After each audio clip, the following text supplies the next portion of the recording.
Lyca production Subaskaran தயாரிப்பில் அறிமுக இயக்குனர் AR ஜீவா இயக்கத்தில் அனுபமா பரமேஸ்வரன் நடிப்பில் லாக்டவுன் ஜனவரி 30 முதல் திரையரங்குகளில். நிகழ்ச்சி நான் உங்ககிட்ட இருந்தே தொடங்குறேன். OPS தேமுதிகவுடன் பேச்சுவார்த்தையில் ஈடுபடுவதாக பாஜக சொல்றாங்க. அதே மாதிரி தாவேகாவுடன் கூட்டணி பேச்சுவார்த்தை நடப்பதாக ராமதாஸ் தரப்பில் இருக்கக்கூடிய அருள் MLA சொல்றாரு. இவங்க 3 பேர் என்ன ஸ்ட்ராட்டஜி வச்சிருக்கிறாங்க, அல்லது கூட்டணிக்குள் சேர முடியாத நிலையில் இருக்கிறார்களா? இவங்களால என்ன வியூகம் அமைக்க முடியும்? இதுல தாவேகா ராமதாஸ் கூட்டணி ரெண்டுவருக்குமே தேவையான ஒரு கூட்டணியா இருக்கு. ஏன்னா ராமதாஸ் அன்புமணி ரெண்டுவரும் சேர்ந்து விக்கிரவாண்டியில சாதிச்சாங்க. அதிமுக கூட நிக்கல, அவங்க சாதிச்சு 2வது இடம் வந்தாங்க. ஈரோடு கிழக்குல அதிமுக எடுத்ததை விட ஒரு 4 விழுக்காடு வாக்கு அதிகம் எடுத்து ரெண்டுவரும் சாதிச்சாங்க. பட் கால சூழ்நிலை அவங்க பிரிஞ்சு போனது பெரிய அடி. எடப்பாடிக்கு ஒரு பிளஸிங் இன் டிஸ்கைஸ், அவருக்கு ஒரு அரிய வாய்ப்பாயிற்று. அதை பயன்படுத்தி எடப்பாடி பழனிசாமி சேலம் தர்மபுரி சீட் கன்வெர்டபிலிட்டிக்காகவும் பலமா ஃபைட் கொடுக்க விழுப்புரம் சிதம்பரம் கள்ளக்குறிச்சி நாமக்கல் இந்த பகுதிக்காக அன்புமணியை முக்கியத்துவம் கொடுத்து 18+1 சொல்றாங்க, 19+1 சொல்றாங்க. எனிவே அந்த கூட்டணியை அவர் முடிவு பண்ணிட்டாரு. ஸோ அந்த பிளவுல அதிமுக கூட்டணிக்கு தான் நான் விரும்பணும்னு சொன்ன ராமதாஸ் பாஜகவை ஜெய் ஸ்ரீராம் எல்லாம் விமர்சனம் பண்ண ராமதாஸ் ஏமாற்றப்பட்டார். அல்லது அந்த இடத்துக்குள்ள அதிமுக அன்புமணியை தேர்வு பண்ணிட்டாங்க. அன்புமணியும் பாஜக ஆளுன்னு சொல்லப்பட்டவர், வழக்குக்காக பயப்படாரெல்லாம் சொல்லப்பட்டவர். அப்படியெல்லாம் ஒண்ணுமில்லை, நான் அதிமுக போறேன், அதுதான் எனக்கு அரசியல் ரீதியா எனக்கு அனுகூலம். சேலம் தர்மபுரி டிஸ்ட்ரிக்ட்ல என்னை சார்ந்தவங்களுக்கு ஒரு வெற்றி பாதையில் எங்களை கொண்டு போகணும்னு அவர் அந்த முடிவு எடுத்துட்டாரு. அப்ப லெப்ட் அவுட் ஆகப்பட்டிருக்கிறார் டாக்டர் ராமதாஸ். லெப்ட் அவுட் ஆயிட்டாரு. திமுகவுக்கு தர்மபுரி தவிர எங்கேயும் ராமதாஸ் தேவையில்லை. இதுதான் திமுகவுக்கு நிலைமை. ஒரு தர்மபுரிக்காக அவங்க மற்ற இடங்கள்ல பொருந்தா கூட்டணி அமைக்கிறதுக்கு திமுகவுக்கு ராமதாஸ் தர்மபுரியில மட்டும்தான் தேவை அப்படின்னா மற்றவங்களுக்கும் அதே ஸ்டேட்டஸ் தானே இருக்கும், அப்படி இல்லையா? திமுக ராமதாச 3 தேர்தலில் ராமதாஸ் அன்புமணியும் தோற்கடிச்ச கட்சி. நம்ம அந்த உண்மையை மறந்துகிட்டு பேசுறது சரியா இருக்கான்னு என்னோட பார்வை. ஸோ அந்த அடிப்படையில் ராமதாஸுக்கு ஆப்ஷனே இல்லாத ஒரு சூழ்நிலையில இவங்க தாவேகா அவங்க பண்ண தப்பு விக்கிரவாண்டியில களத்துக்குள்ள வந்திருக்கணும். புதுக்கட்சியா களத்துக்குள்ள ஒரு MGR centric election Dindigul, TTV centric election RK நகர், வைகோ சென்ட்ரிக் எலெக்ஷன் பெருந்துறை, இந்த மாதிரி அவங்கள மையப்படுத்தி வைகோ 2வது வந்தார். ஒரு தேர்தலை அவங்க கொண்டு வந்திருக்கணும். குறிப்பா அந்த 1 இயர் பரையர் 1 இயர் நான் 1 இயர் போலரைசேஷனை அவங்க அந்த இடத்துக்குள்ள ஸ்டாப் பண்ண முயற்சி பண்ணிருக்கணும். அவங்க அதை பண்ணல. அந்த முயற்சியை பண்ணாம கோட்டை விட்டதை நம்ம பார்க்கிறோம். இப்ப அவங்க கரூர்ல போட்ட எஃபெக்ட கூட அவங்க இவர் விக்கிரவாண்டியில போட்டிருந்தா அந்த போலரைசேஷனை உடைச்சிருக்கலாம். ஆனா போலரைசேஷன் அந்த போலரைசேஷன் மீண்டும் வருங்கிற அச்சத்துல அதிமுகவும் அன்புமணியும் சேர்ந்துட்டாங்க. அந்த போலரைசேஷன்ல ஒரு சைடா நின்ன பாமக இடத்துக்குள்ள டாக்டர் ராமதாஸ் ஓரங்கட்டப்பட்டிருக்கிறாரு. இப்போ அவருக்கும் இப்ப அன்புமணியை இவங்க லெப்ட் அவுட் பண்ணியிருப்பாங்கன்னா அன்புமணி எடப்பாடியிலே சௌமியா அன்புமணியோ நின்று இருக்கலாம். ராமதாஸுக்கு இப்ப அந்த சக்தியும் இல்லை.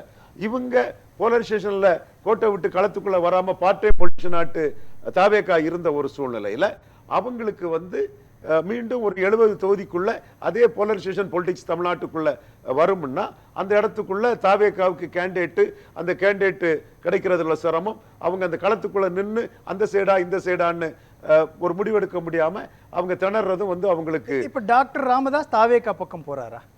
2 பேருக்குமே நெசிட்டி இருக்குது.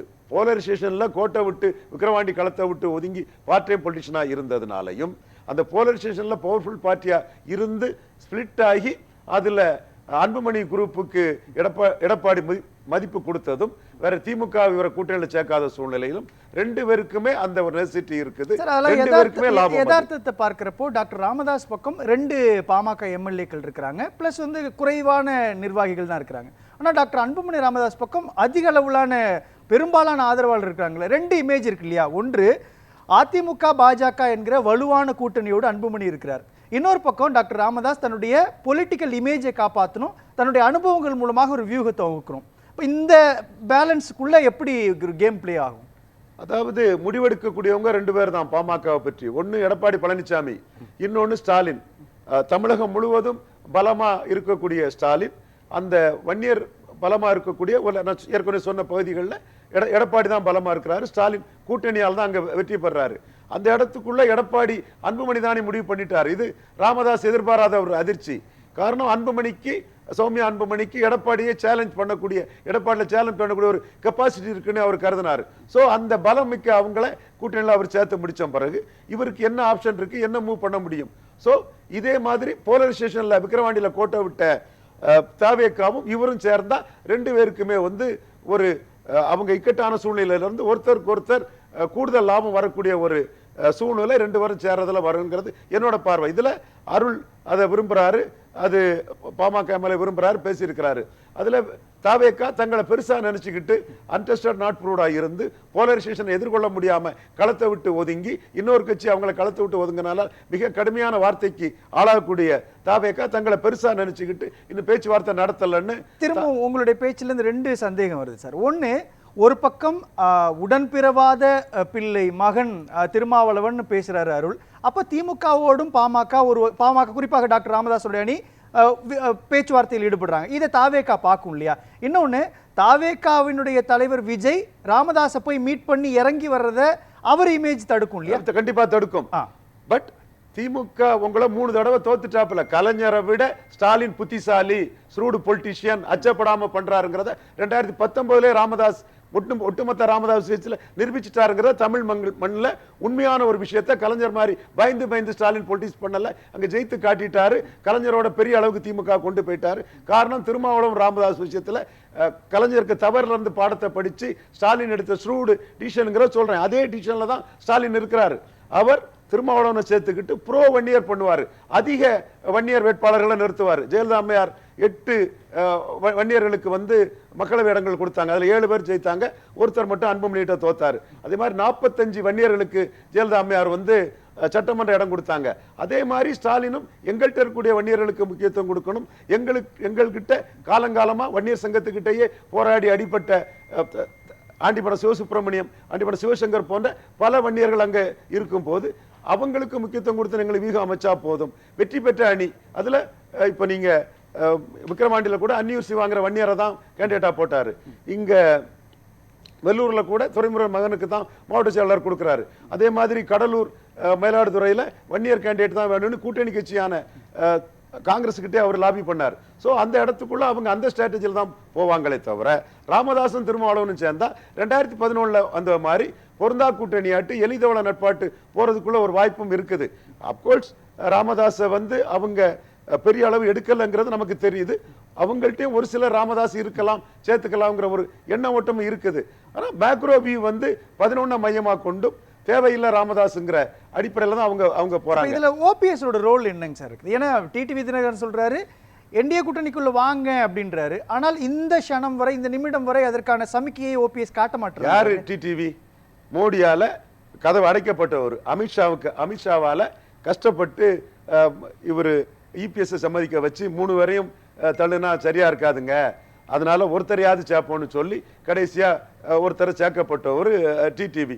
இவருக்கு அந்த என்டிஏ கூட்டணிக்குள்ள என்ன ரோல் இருக்க போகுது? அவரா ஒவ்வொருத்தரா அரசியல் அரங்கத்துல நான் தான் டிசைடிங்னு சொன்னா என்ன? இது என்டிஏ கூட்டணிங்கன்னா எடப்பாடி தான். ஓபிஎஸ் தனித்து இருக்குதுன்றது அவருக்கு. என்டிஏ கூட்டணினா எடப்பாடி தான். பாஜகவுக்கும் ரோல் இருக்கு கம்பேரிட்டிவ், அதனால நான் மறுக்க வரல.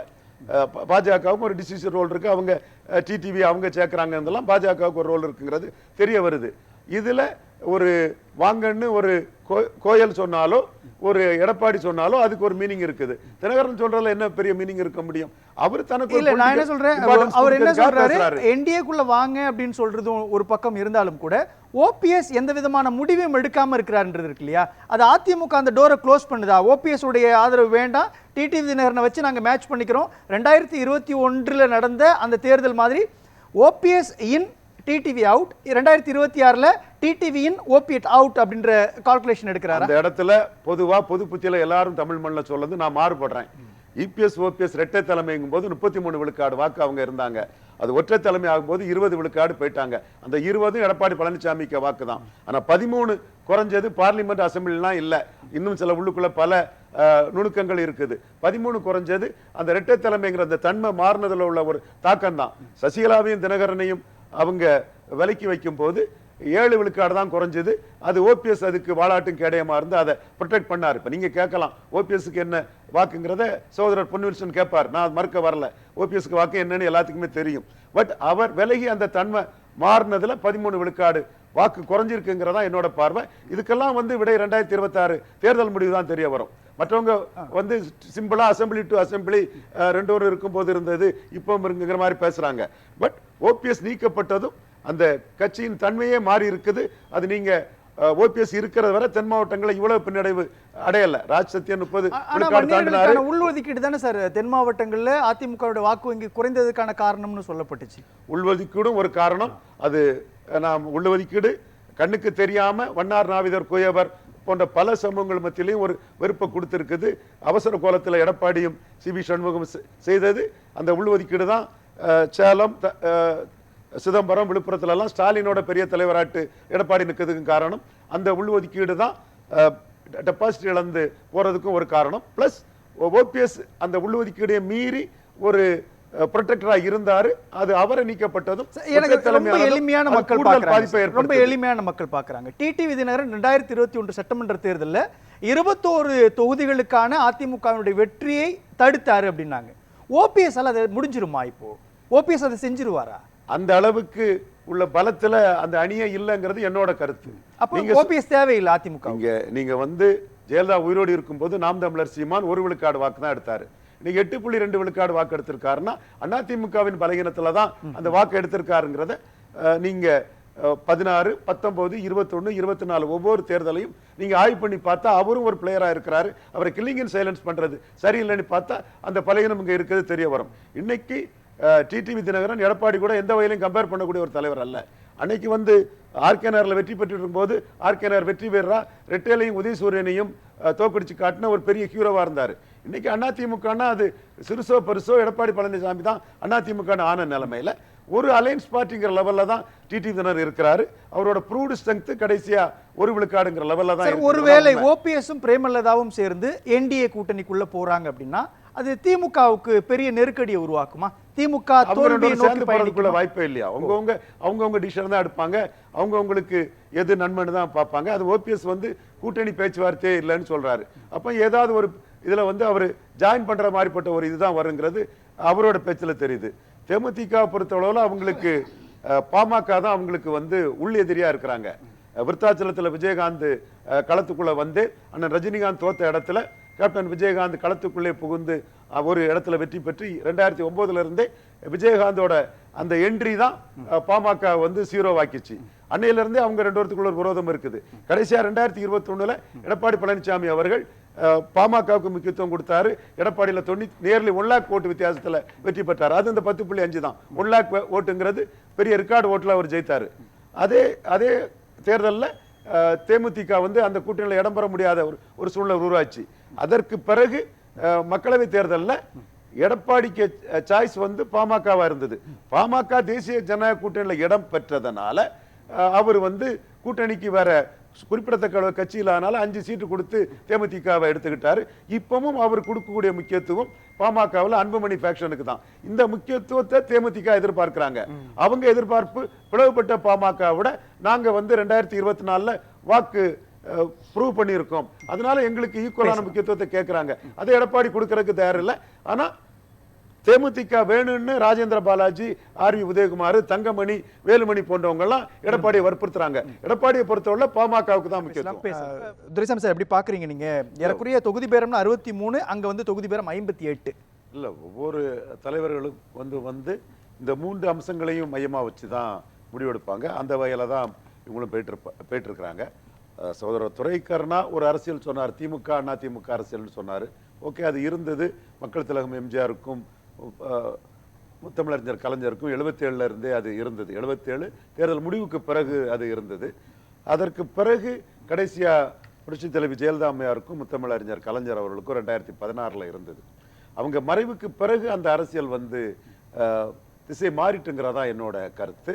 அதுலயும் நீங்க ஜெயலலிதா அம்மையார் 98ஆம் ஆண்டே திமுக அண்ணா திமுகவையும் தாண்டி சாப்ட் இந்துத்வா வர்சஸ் கிறிஸ்தவ முஸ்லிம்கள் மைனாரிட்டிஸ், தென் பாமக வர்சஸ் பாமக எதிர்ப்பு, அடுத்து ஒரு ஈழ பிரச்சனைக்கு பிறகு தமிழ் தேசிய அரசியல் வெர்சஸ் பிற மொழியாளர்கள்னு சீமானோட அரசியல்னு மற்ற முக்கியமான கூடுதலா 3 கூறுகளும் தமிழக அரசியல்ல வந்துட்டுங்கிறது தான் உண்மை.